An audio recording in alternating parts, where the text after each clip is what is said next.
From the Brexit Select Committee are in Brussels today to have meetings with various high-profile figures, including the EU's chief Brexit negotiator, Michel Barnier, and the European Parliament's chief Brexit spokesman, Guy Verhofstadt.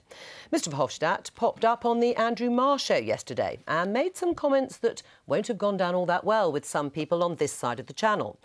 He was asked if he was willing to consider Britain's proposals for a future partnership. It's fairly clear, it's not completely clear yet to us, what Theresa May is going to ask for. David Davis described it to me as Canada plus, plus, plus. And what he meant by that was a free trade deal, no tariffs, no non-tariff barriers for goods, cars and so forth, but special agreements on things like financial services. That's what they're going to ask for. And again, is that not reasonable to do that kind of special bespoke arrangement? Yeah, but that will not be the outcome of this negotiation. That cannot be the outcome. Why not? No, the outcome will be, there can be not a type of saying, oh, this is interesting, that we like, this is not interesting for us, we dislike and we don't want it. Guy Verhofstadt talking to Andrew Marr. We're hoping to speak to Craig McKinley, a Conservative MP who's on the Brexit Select Committee shortly. But first of all, let me turn to my guests here. Raymond Chishti, no bespoke deal, says Guy Verhofstadt. He's a pretty influential person as the spokesman of the European Parliament. How disappointed are you? Well, look, what I would say is that kind of behaviour, that kind of talk has led to the British people making a decision to determine their own destiny about their laws, their money, their borders. Telling us what we can or what we can't do is not the right way forward. The fact is, the British public have voted. They've voted to come out of the single market. They've voted to come out of the customs union. They've voted to come out of the European Union. We have defined a special relationship. We will leave the European Union, but we'll also be part of Europe. We want a brilliant relationship. We have 750 billion of euro trade with our European partners, and therefore, we have the commitment to find that special deal with our European partners, and we'll get there. But this kind of talk, I think, reinstates why the British public voted to determine their own destiny rather than be told by the Europeans what to do. Right, that may be so, but he's still saying no. So the deal that you're asking for is not going to be on the table. What are you going to do? Well, look, we are working very hard to get that bespoke deal. The Prime Minister is working day and night. But he said no. He says no bespoke deal, no Canada plus, plus, plus. Nothing which allows Britain to cherry-pick in terms of including financial services and yet not having to sign up to any of the four freedoms. We had the similar kind of, issues pushed to us before when we were trying to get through the first stage. But, we made an agreement on the financial deal. We made sure that we dealt with the situation with the Northern Ireland. How have you dealt with that situation? Well, the financial situation. The situation with Ireland. Well, Northern Ireland, we made it very clear. The common travel area will be very much there. We made it very clear that we will not have a hard border there.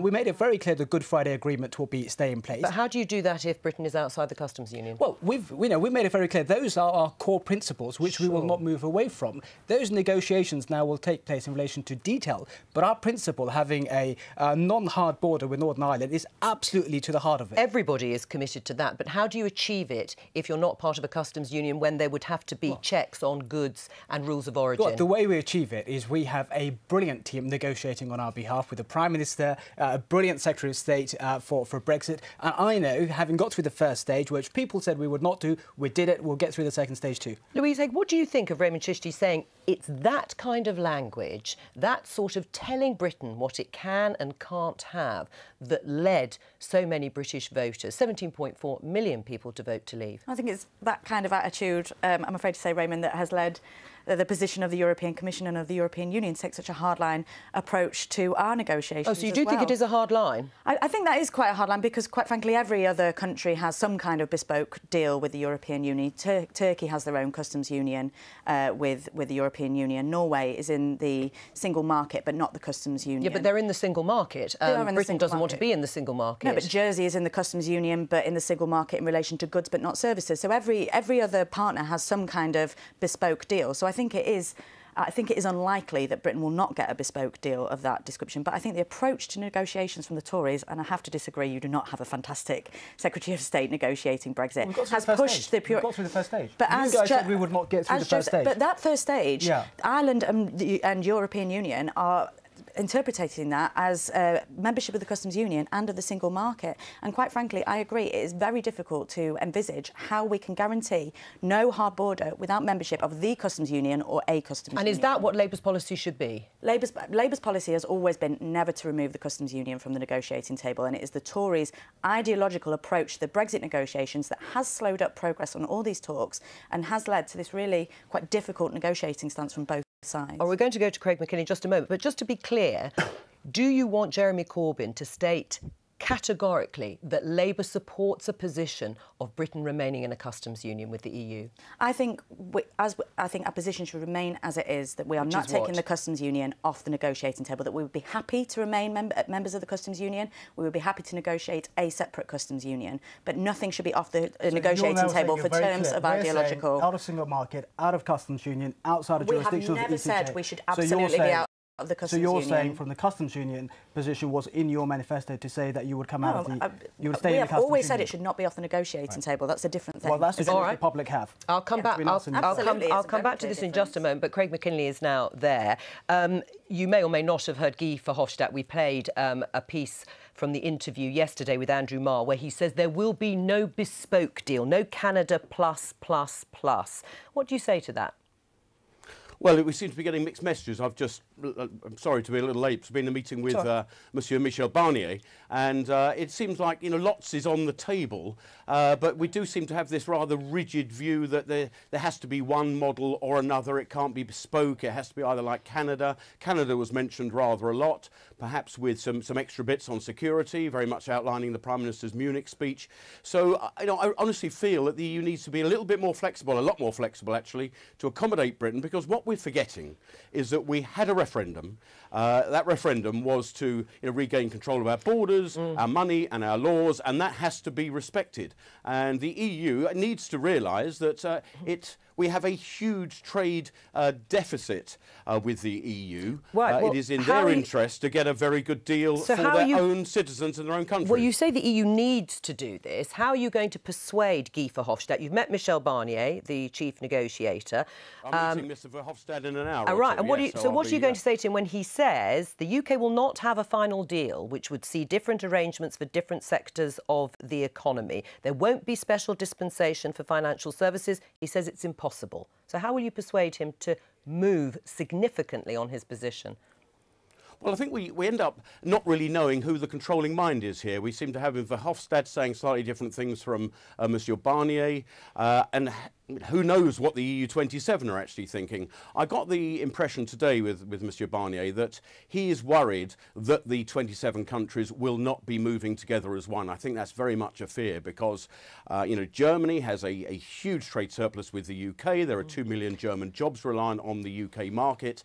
And I think that ought to be in their minds rather more clearly, that a deal is not just, it's not just good for one. It'll be good for both of us. It'll be a positive sum deal. And if that requires a bespoke arrangement that is acceptable to Britain's red lines, well, they're going to have to be soft on their red lines as well. Right. I think there is a deal to be done, but it needs some flexibility. What did Michel Barnier actually say to you clearly when you say that he gave a little bit more, he seemed to be more flexible than Guy Verhofstadt? What did he actually promise on a Canada-type deal? Well, Canada was mentioned a lot as a potential formulaic. And but that's for good. And obviously David Davis has said the same with Canada plus. But what about financial services? Yes, financial services seems to be a very major issue. And that was outlined very clearly that because of security of European financial markets and everything else, it's either take the rules or you can't take the rules. Well, that's the problem, isn't it? That is the problem, but this is where we need some new thinking. We need some new thinking of mutual recognition. I mean, if we look back at the financial crisis in 2008-9, Australia and Canada, they had no bailouts of the banks. They have a financial system that is obviously robust. So I think we need a bit more of a global view that certain countries that are advanced, they're civilised, they have usual norms that we're all familiar with. There should be mutual acceptance between advanced countries that this is the new way forward for global trade. And I think Britain can be in the driving seat for that. Right, you've made your position clear. Would it help if Theresa May was clearer on exactly what she wants in terms of that future relationship with the EU? Well, that's come out a bit today as well with our discussions that Monsieur Barnier is saying, you know, we'd like to know exactly what the UK government really wants, but from the CETA style and some other bits and pieces on security, I think there is quite a lot of clarity about where Britain is going with this. So why doesn't he know what it is there? Well, that does seem to be a message that is coming forward, that we do need the UK government to actually state very clearly what it is after. I think that will become clear before the end of March meeting of the ministers.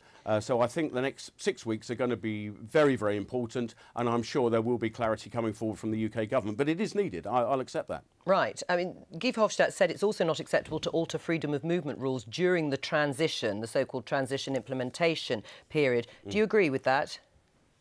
Well, I don't know. I mean, we are leaving the institution of the European Union on the 29th of March of next year. And the referendum has to be respected and there has to be change once we leave.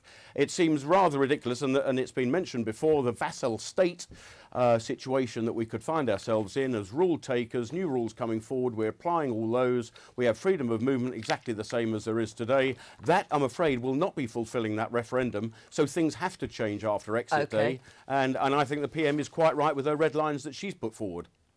Thank you very much, Craig McKinley.